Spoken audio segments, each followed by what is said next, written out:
কাজটা করার আগের দিনকেই আমাকে দিদি ফোন করে বললো এরকম একজনকে সাজাতে হবে, তো সেই মতো আমি চলে গিয়েছিলাম। যেহেতু গ্রামের দিকে ভীষণ ক্রাউড থাকে, সবাই লোকজন চলে আসে, যেরকম ছোটবেলায় আমরা করতাম। মানে কোনো বউ সাজানো দেখার জন্য ভীষণ উৎসুক থাকতাম, সেরকমই আর কি।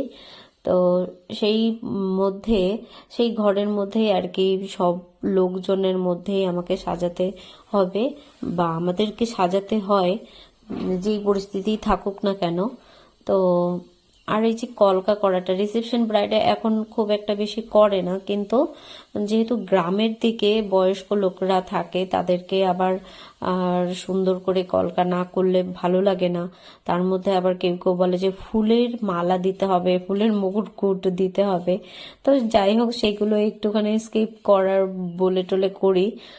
তো সাজটা কেমন হয়েছে অবশ্যই তোমরা জানিও। এই যে আমার ব্রাইড তো পুরো রেডি, ও তো ভীষণ খুশি হয়েছিল।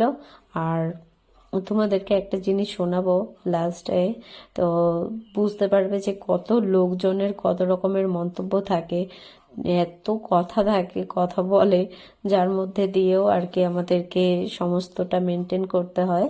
তো আর শাড়ি ড্রাপিংটা তোমাদের ভালো লাগলে অবশ্যই জানিও যে কেমন হয়েছে শাড়ি ড্রাপিংটা।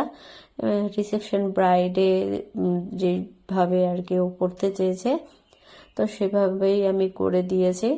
ও খুব একটা সাজতে পছন্দ করে না, যাই হোক তবুও আমি করিয়েছি। তো শোনো, খুব সুন্দর লাগছে,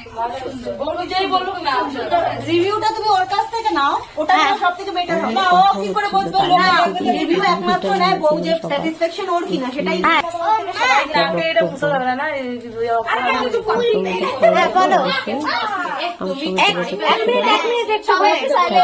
সবাই কিছু সবাই আমার শাড়ি আর ওর শাড়ি বলো, তুমি বলবা বলো, আমি যেরকম লুক সবাই শিখিয়ে দিচ্ছে, বলো ওটা কেটে দিও কিন্তু এডিটিং করার সময়। ওটা বলো, দাঁড়াও এবার বলো। খুব সুন্দর এই বড়ি নেল পালিশটা পরানো দিদি।